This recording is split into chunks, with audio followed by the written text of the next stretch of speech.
नहीं देवी नहीं, ऐसा अनर्थ मत कीजिए। बहन, सृष्टि के विनाश से विनायक पुनर्जीवित नहीं होंगे।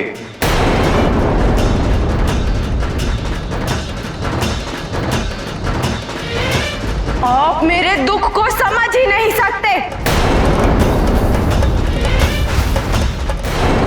किंतु मैं आपको इस दुख की अनुभूति कराऊंगी।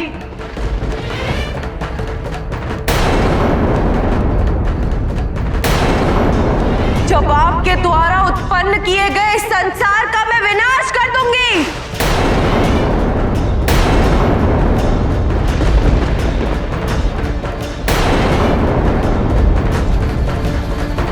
सर्वनाश कर दूंगी इस सृष्टि का।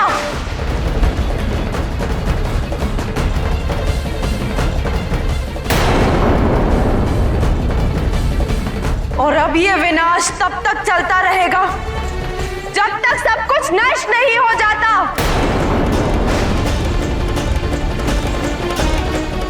कुछ भी शेष नहीं रहेगा।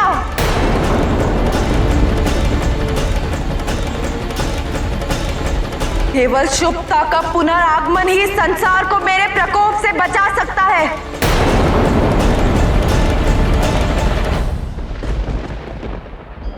शुभता उसी रूप में जिसमें हमने उसे जन्म दिया था।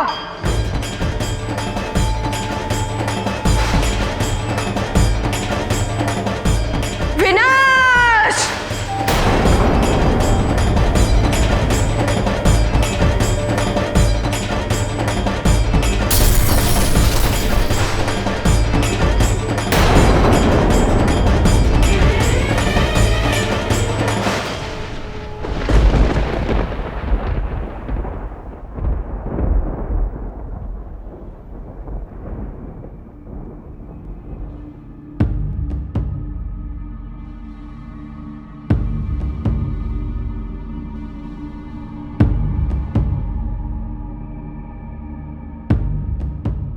प्रभु, यदि आदिशक्ति को रोका नहीं गया तो सारी सृष्टि का विनाश निश्चित है प्रभु।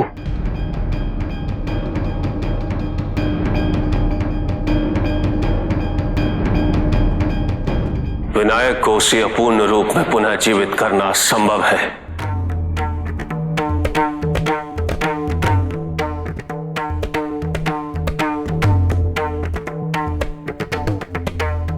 क्योंकि उसके व्यक्तित्व का दोष उसकी मलबुद्धि से उत्पन्न हुआ था।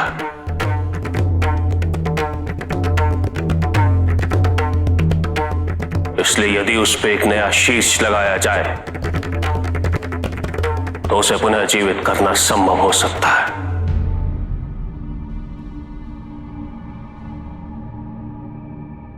तब वो शुभता के साथ पुनः जन्म लेगा।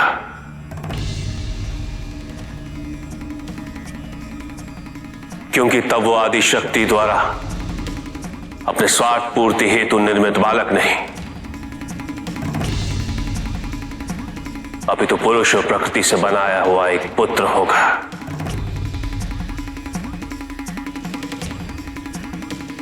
प्रभु, विनायक का वैसा ही मोहक सर कहां से लाएंगे?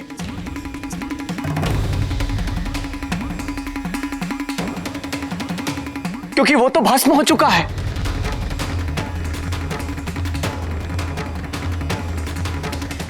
इसका अर्थ यह है कि संसार का अंत और इसकी प्रक्रिया आरंभ हो चुकी है।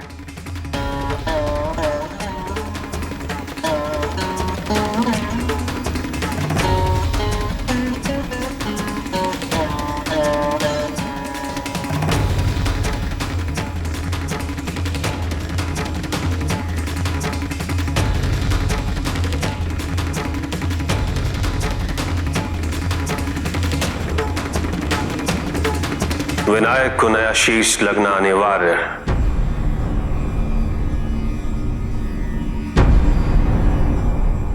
और ये शीश मेरी या किसी और की इच्छा के अनुसार नहीं लगेगा। शीश वही लगेगा जिसकी समस्त संसार को आवश्यकता होगी। नंदी,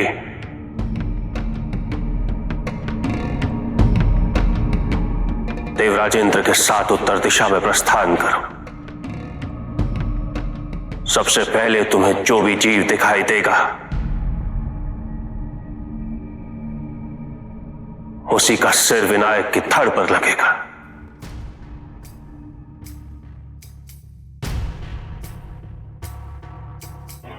परंतु उस जीव का अपनी स्वेच्छा से सिर देना अनिवार्य है। और ज्ञात रहे, यदि कार्य सूर्यास्त से पूर्व नहीं हुआ तो विनायक का पुनः जीवित होना असंभव हो जाएगा।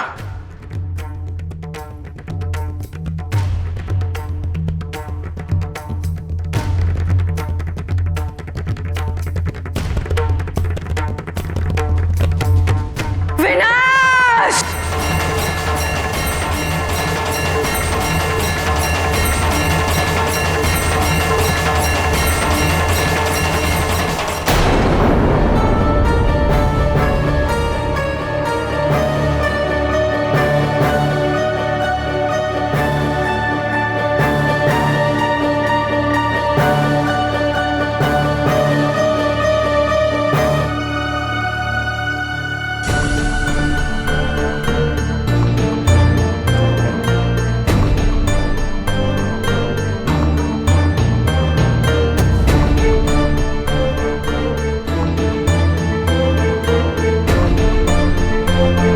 आदि शक्ति के विलुप्त होने का परिणाम है ये। दूर दूर तक कोई जीव दिखाई नहीं दे रहा।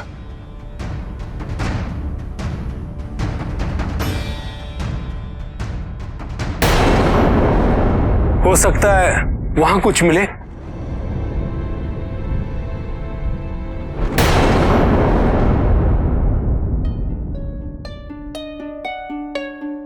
प्रभु, देवराज और नंदी से अब तक कोई सूचना प्राप्त नहीं हुई।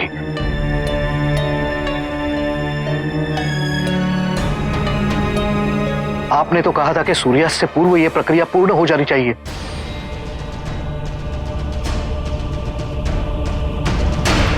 परंतु जैसे जैसे समय बीतता जा रहा है वैसे वैसे मेरी शंका बढ़ती जा रही है प्रभु।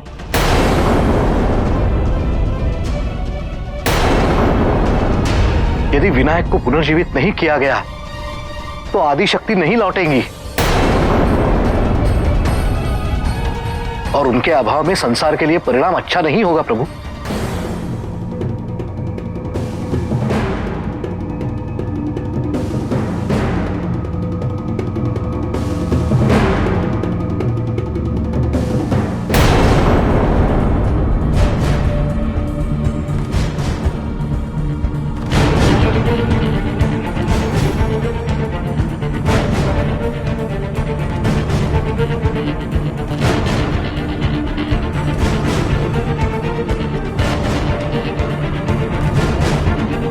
मुझे आश्चर्य हो रहा है,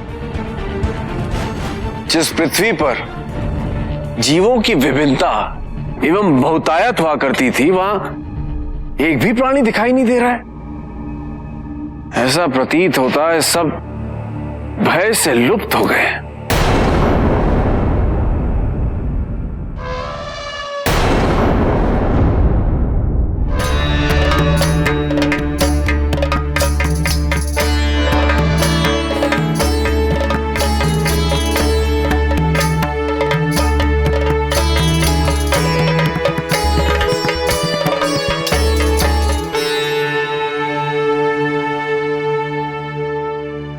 मिल गया, अंततः हमें पहला प्राणी मिल गया।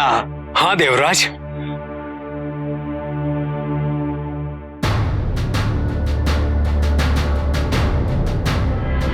परंतु उस जीव का अपनी स्वेच्छा से सिर देना अनिवार्य है।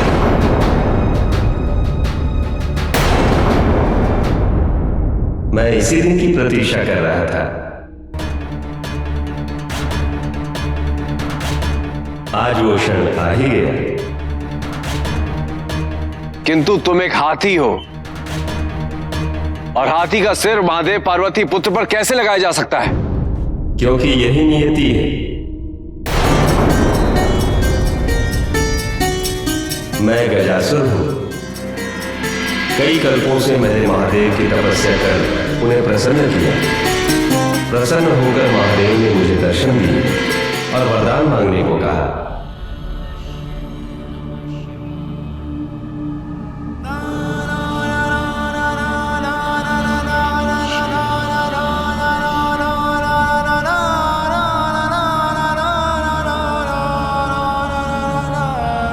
हे प्रभु, मैं सृष्टि का सबसे बड़ा ज्ञानी बनना चाहता हूं, किंतु मैं जानता हूं कि संसार में सबसे ज्ञानी केवल एक हैं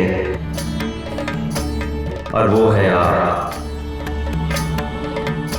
इसलिए मैं आपसे दूसरा वरदान मांगता हूं कि आप सदैव मेरे उदर में निवास करेंगे। आपके अभय में ही सबसे बड़ा ज्ञानी बन जाऊंगा।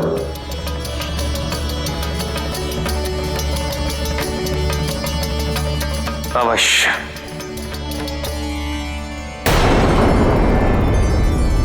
महादेव, यदि आप गजासुर के उदर में निवास करेंगे तो संसार का क्या होगा?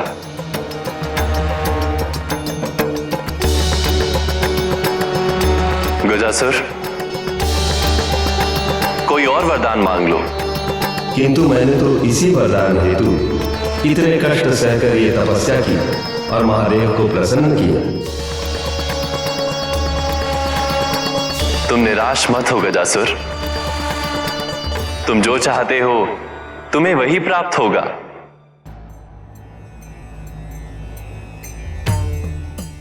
कालांतर में तुम सबसे बड़े ज्ञानी बनोगे और महादेव के सानिध्य में कैलाश पर रहने का शुभ अवसर भी प्राप्त होगा।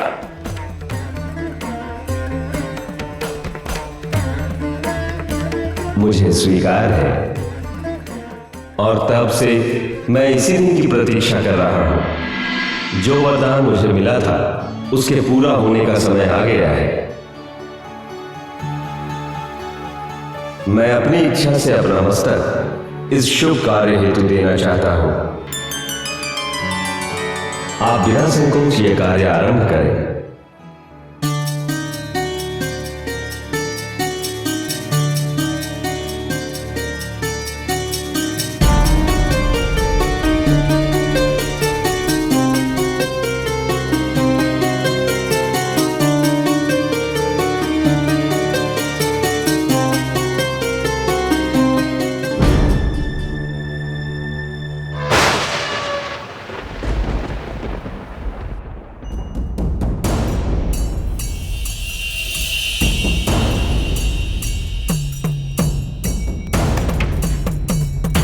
शीश मिल गया प्रभु।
हाथी का शीश?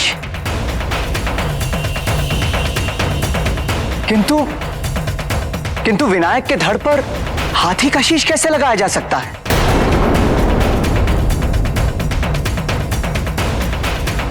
प्रभु, माता ने कहा था विनायक तो उनका प्रतिरूप है। ये रूप माता कदापि स्वीकार नहीं करेंगी प्रभु।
स्वामी, स्वामी हमारा पुत्र कहाँ है?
मेरा ये स्वरूप कैसा लगा माँ?